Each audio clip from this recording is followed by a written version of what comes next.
Hello guys, welcome back to my channel. I hope आप सबकी तैयारी काफ़ी अच्छे से चल रही होगी।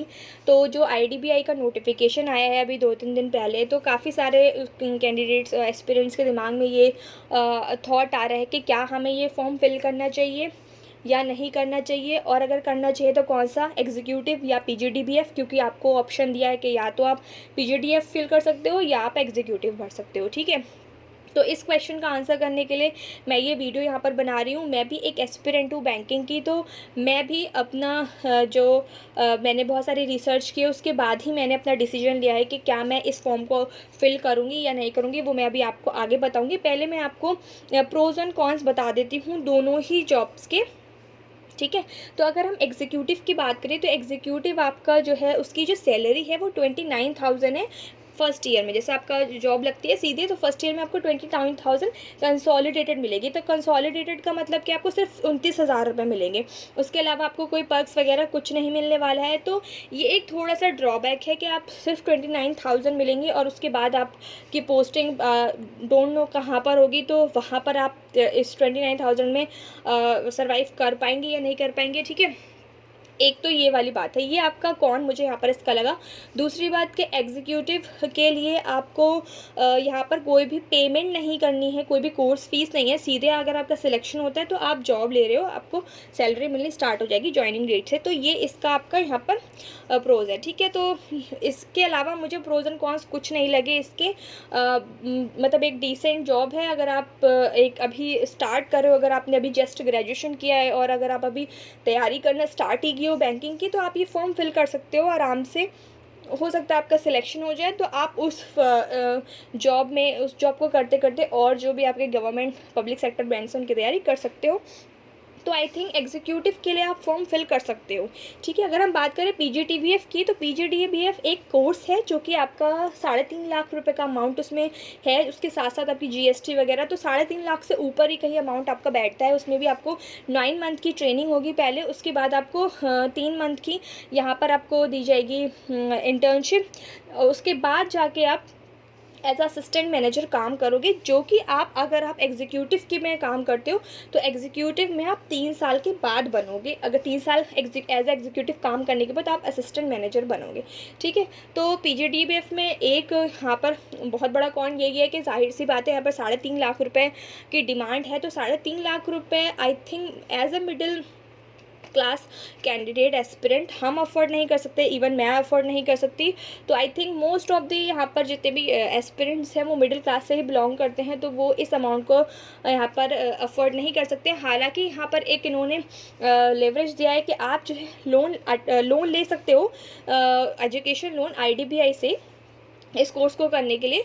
और जैसे ही आपकी जॉब लगेगी असिस्टेंट मैनेजर, आपकी जो भी लोन अमाउंट है वो आपकी सैलरी से डिडक्ट होगी, या जो भी आगे प्रोसेस रहेगा। तो आई थिंक ये तभी भी आपका क्या है कि अगर आप जो 1 साल बाद आपको जॉब भी मिल रही है और आपको अच्छी खासी सैलरी भी मिल रही है, लेकिन उसमें से आपके पैसे कट भी रहे हैं, तो तब भी आपके 3.5 लाख रुपये का अमाउंट जो है आपको पे तो करना ही है। उसके ऊपर से आपका जो इंटरेस्ट रेट है वो भी आपको पे करना होगा। ठीक है, और साथ ही साथ अगर आप इसमें आपको 3 साल का यहाँ पर आपको जॉब करना ही करना है एज असिस्टेंट मैनेजर सिलेक्शन के बाद, और कोर्स कंप्लीट होने के बाद आपको 3 साल के लिए एज असिस्टेंट मैनेजर जॉब करना ही करना है। अगर आप जॉब छोड़ते हो इन बिटवीन, मान लो आपकी कोई public sector job, bank job लग गई, और अगर आप छोड़ते हो तो आपको 2 लाख रुपये का यहाँ पर बॉन्ड जो फिल किया होगा शुरुआत में, वो बॉन्ड फिल किया जाएगा, वो आपको 2 लाख रुपये पे करने होंगे, और आप प्लस जीएसटी भी पे करनी होगी। और मान लीजिए अगर आपने लोन भी लिया था एजुकेशन लोन, तो वो भी आपको पे करके ही वहाँ से आप लीव कर सकते हो, उससे पहले आप लीव नहीं कर सकते हो। तो ये एक बहुत बड़ी मुझे यहाँ पर डिसएडवांटेज लगी है, जो कि as a middle class person मैं जो है इसको अफोर्ड नहीं कर सकती हूँ। तो I will not suggest to any middle class person कि आप इसको ऑप्ट करें। आप चाहें तो एग्जीक्यूटिव के लिए ऑप्ट कर सकते हैं, क्योंकि एज अ मिडिल क्लास हर बंदे की नीड यही होती है कि उसको एकदम से मतलब जल्दी से जॉब मिल जाए। ठीक है, हर किसी की यही नीड होती है, तो उसके लिए एग्जीक्यूटिव बेटर है रेदर देन पीजीडीबीएफ। तो जो भी अगर ये फॉर्म फिल करना चाहता है और इन दोनों में कंफ्यूज है, तो उसको एग्जीक्यूटिव के लिए जाना चाहिए, ना कि पीजीडीबीएफ के लिए। हाँ, अगर कोई इतना अफोर्ड कर सकता है, इतना अफोर्ड कर सकता है कि हाँ मैं इतना पेमेंट कर सकता हूँ, तो वो आराम से जा सकता है। लोग जाते भी हैं पीजीडीबीएफ में। ठीक है, उसके बाद अगर हम बात कर लेते हैं कि क्या हमें सच में ये फॉर्म फिल करना चाहिए। कुछ स्टूडेंट का, कुछ कैंडिडेट का ये भी है कि क्या आपको ये फॉर्म फिल करना चाहिए, नहीं करना चाहिए।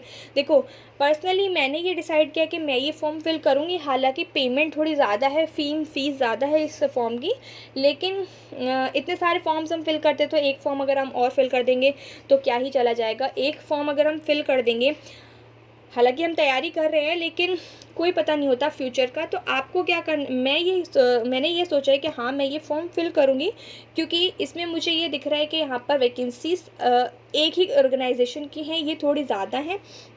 अगर कंपैरिजन करें, अगर हम पूरे IBPS PO का जो एक निकलता है नोटिफिकेशन, उसके कंपैरिजन में ये एक ऑर्गेनाइजेशन की ज़्यादा है, ठीक है। और इसमें यहाँ पर इन्होंने ऑप्शन दिया है कि आप एक ही फिल कर सकते हो। तो यहाँ पर थोड़ा सा फॉर्म अब फिलअप जो है कम होंगे, ठीक है। तो मतलब जो है जनता यानी कैंडिडेट्स, एस्पिरेंट्स बढ़ जाएंगे, तो यहाँ पर थोड़ी से जो है एस्पिरेंट्स कम होंगे, ठीक है। तो थोड़ा कंपटीशन कम हो जाएगा। तो जाहिर सी बात है, यहाँ थोड़ा सा कंपटीशन आपको as comparison to IBPS PO और बाकी अदर पब्लिक सेक्टर बैंक्स कम मिलेगा। तो इसलिए मैंने ये डिसाइड किया है कि मैं इसको फिल करूँगी। और मेरी तैयारी जो है स्टार्टिंग से मैं कर ही रही हूँ, और उसमें जो आपका जो भी सब्जेक्ट्स इसमें आने वाले हैं उनकी तैयारी मेरी चल ही रही है। तो मैं जो हाँ अपने सामने एक अपॉर्चुनिटी है, मैं उसको मिस नहीं करूँगी। अगर आपकी भी तैयारी अच्छी है, अगर आप जो है कुछ टाइम से 3-4 महीनों से बैंकिंग एग्ज़ाम की तैयारी कर रहे हो, तो आपको भी ये अपॉर्चुनिटी मिस नहीं करनी चाहिए। क्योंकि अगर आप फॉर्म फ़ीस देख रहे हो कि 1000 रुपये का फॉर्म फ़ीस है और ज़्यादा है, और ये प्राइवेट सेक्टर बैंक है, तो उसको बारे में भूल जाओ। क्योंकि 850 तो आपके पब्लिक सेक्टर्स के लिए भी, आपको RRB वगैरह के लिए भी फ़ीस देनी होती है। तो 1000 और 850 में कोई ज़्यादा फ़र्क नहीं है, ठीक है। अगर आप दे सकते हो तो आप इस फॉर्म को ज़रूर फिल करो। और अगर आपका हो जाता है, क्योंकि इसकी प्रोसेस में भी अभी टाइम लगेगा, और अगर आपका हो जाता है तो अच्छी बात है।